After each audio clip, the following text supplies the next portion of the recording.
Conseguem recuperar até mensagens Exatamente. apagadas, né? Mesmo que o celular tenha sido por inteiro reiniciado, hoje com sistemas de tecnologia avançada, já é possível que a polícia recupere essas mensagens. Muitos políticos já se posicionando, repercutindo essa nova fase da operação.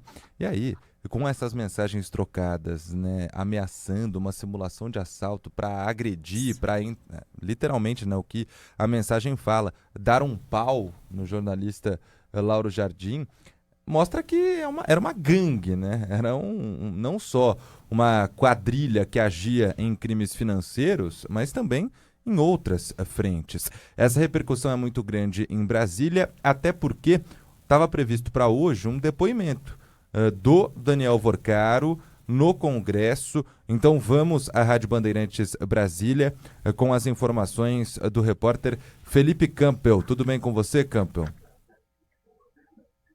Muito bom dia, tudo certo, né? Dia muito movimentado aqui na capital federal com essa operação da Polícia Federal, a decisão aí que busca interromper a movimentação de ativos associados ao grupo do Banco Master e preservar valores possivelmente ligados a essas práticas ilícitas.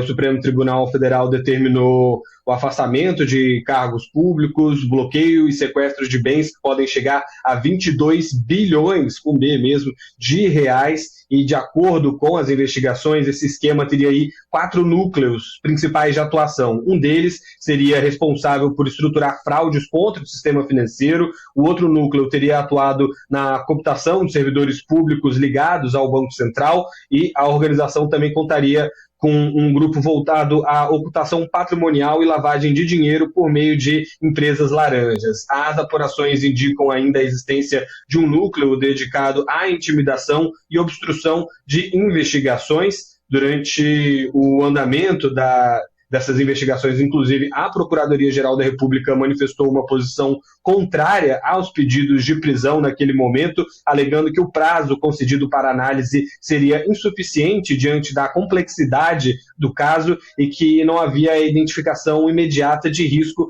que justificasse a urgência na decisão. A manifestação foi apresentada após o prazo inicialmente fixado. O ministro do STF responsável pelo caso, André Mendonça, não concedeu essa ampliação do prazo solicitado, e a operação segue em andamento e os investigados poderão responder por diversos crimes, né, como corrupção, lavagem de dinheiro, invasão de sistemas de informação e, como você falou, né, a Comissão Parlamentar de Inquérito do Crime Organizado não vai realizar mais a sessão nessa quarta-feira em razão do não comparecimento dos depoentes convocados.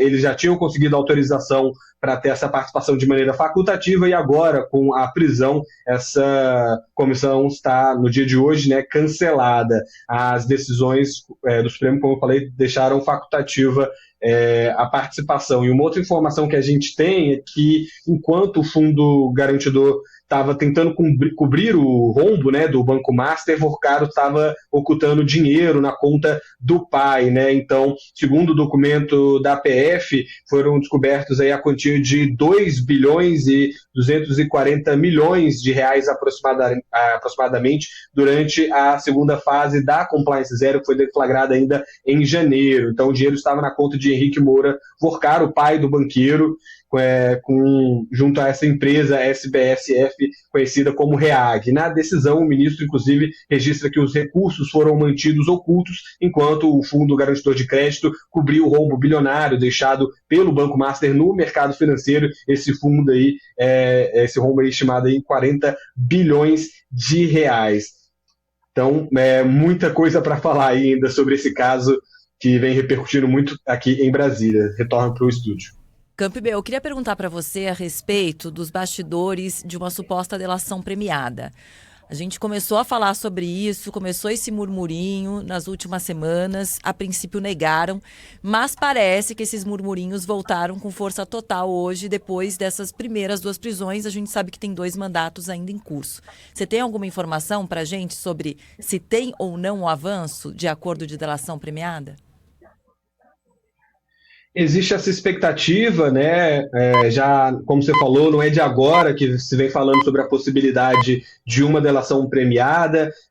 Tivemos, inclusive, quando uma troca, né, de advogado que estava defendendo o Daniel Vorcaros falou muito sobre a possibilidade dele acabar delatando, porque o advogado que estava saindo da defesa de Daniel Vorcaros era justamente um advogado que era contra a delação premiada. Então, ao sair, talvez ele estivesse indicando essa possibilidade, mas ainda não temos nenhum tipo de confirmação de fato sobre o Daniel Vorcaros ou o Zé ou algum outro envolvido nessa operação que já esteja disposto a delatar, né? O que nós temos também já é uma grande reação de vários nomes aqui na capital. O próprio Nicolas Ferreira, que confirmou que já tinha viajado com um avião de Daniel Vorcaros em uma ocasião, cobrou, inclusive, né, pedindo que Daniel Vorcaros delatasse tudo o que está acontecendo nessa essa possível delação premiada que poderia movimentar bastante, né, os bastidores aqui da República. O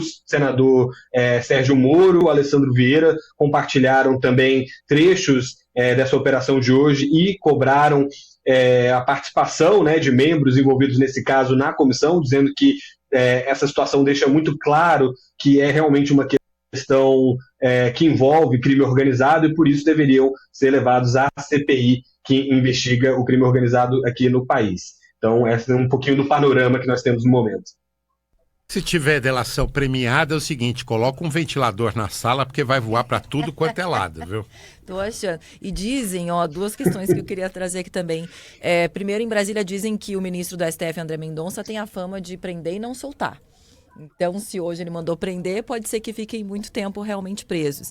E a outra questão, a gente falou das ameaças, né, ao jornalista Lauro Jardim, absurdas, enfim, teria também ali nas frases quebrar todos os dentes. Parece que também teriam ameaças a 2 funcionários da casa de Vorcaros, que estariam tentando ali, de alguma forma, aliciá-lo, né? E ele estaria ameaçando esses 2 funcionários também. Vamos ver, provavelmente a gente deve ter alguma entrevista coletiva também nas próximas horas, né? E tem também um dado importante que a gente está passando batido, porque a notícia, obviamente, chama mais atenção, é da própria prisão de Daniel Vorcaros, agora do envolvimento de 2 funcionários do Banco Central. Então, leva o escândalo para dentro do Banco Central também. Felipe Campbell, com certeza você volta ao longo do Manhã Bandeirantes com novas informações que vão surgir em relação a essa terceira fase da Operação Compliance Zero. Um abraço. Um abraço e até breve. Obrigado. Obrigada.